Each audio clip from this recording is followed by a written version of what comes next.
I want to take a little time to talk about the whole purpose for these devotionals. The intent was to help unify and solidify the members of the Clovis Missionary Baptist Church during these crazy times, and we decided to do that by going through the morning devotional books printed by Bogard Press. These all lead up to our Sunday school lesson that is presented by our teacher, Brother Mark. And so they help us to be really prepared and, as I said, unified. The subject matter during all of this has been the book of Revelation. So that has been incredibly enlightening, and it's amazing how God has really revealed in our hearts and minds the things that are going on. The key verse for this week is Revelation 13:4. And they worshiped the dragon, which gave power unto the beast. And they worshiped the beast, saying, Who is like unto the beast, and who is able to make war with him? The devotional for today is false prophets are present in the end.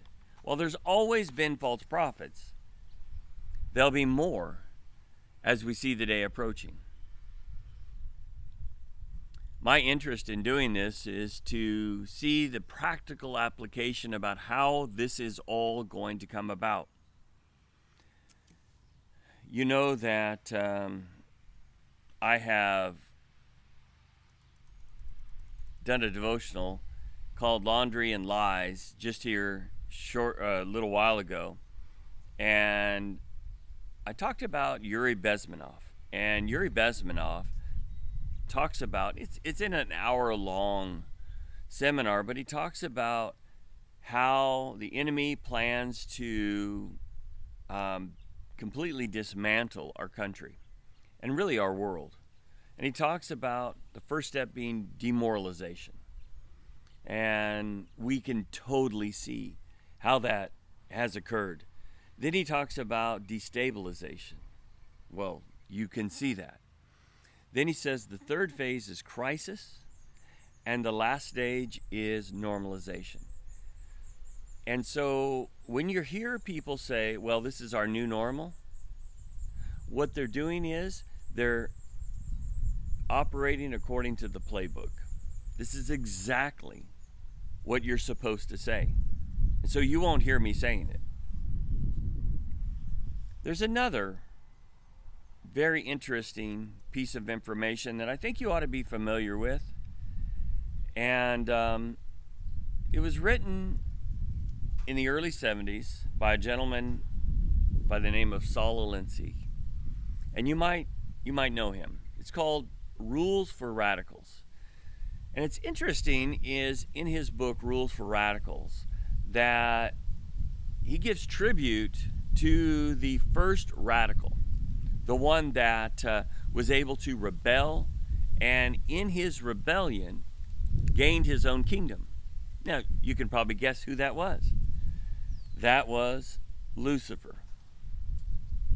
Why should you read a book about rebellion? Well, interesting enough is he calls himself an organizer. And we know that today semantics are extremely important. If there's something that I want to say, but I don't say it in the right way, I can cause a tremendous amount of problems.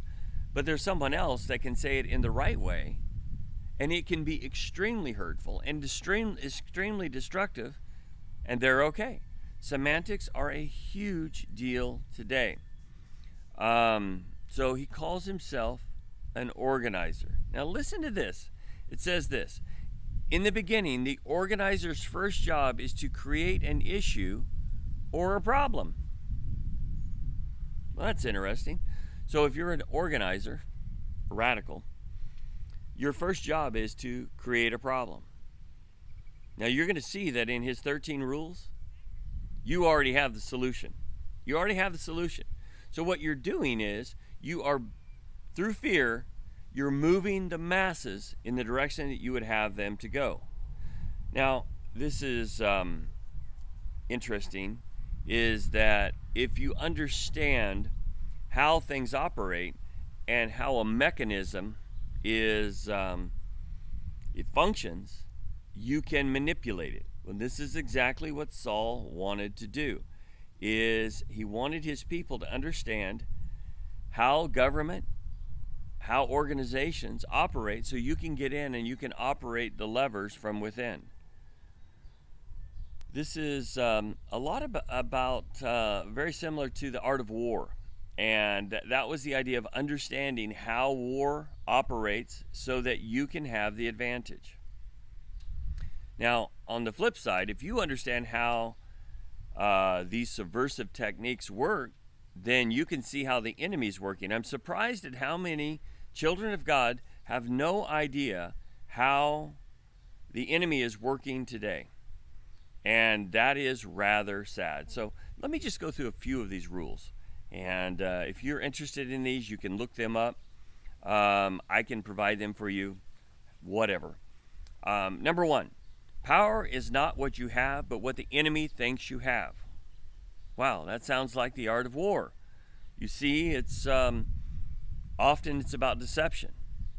Next, number 4 says, make the enemy live up to his own rules. So one example would be, say a politician says, I respond to every email that's sent to me. What does the enemy do? They blast them with emails so they can't do anything but what? Answer emails. So they can't carry on their campaign, only answer emails. Number 5 is ridicule is man's most potent weapon. And so ridicule, don't you see that today? Now, if you're beginning to think, oh man, this is a democratic strategy, this is a progressive strategy. No.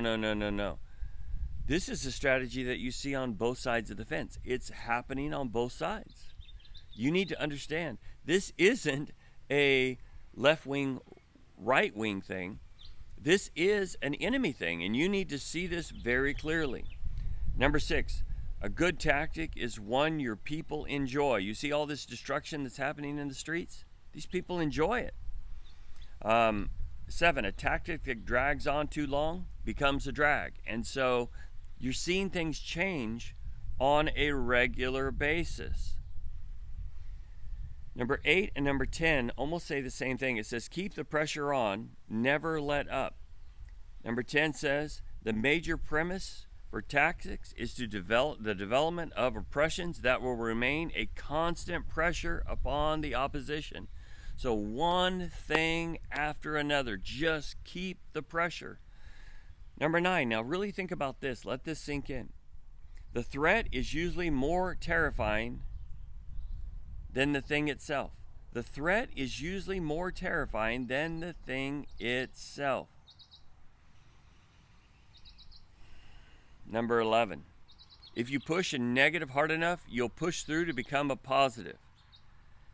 What they say is that the public sympathizes with the underdog, no matter who that underdog is. He could be a thug, and they're going to sympathize with him. They're just going to keep doing it.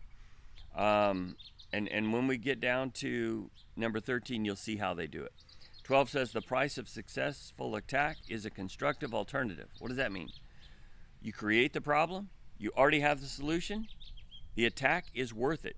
When he goes on and he talks about his 11 rules of ethic, means, and ends, he basically says that all of the ends are will justify the means. So you can do whatever you want, it's fine. 13, listen to this.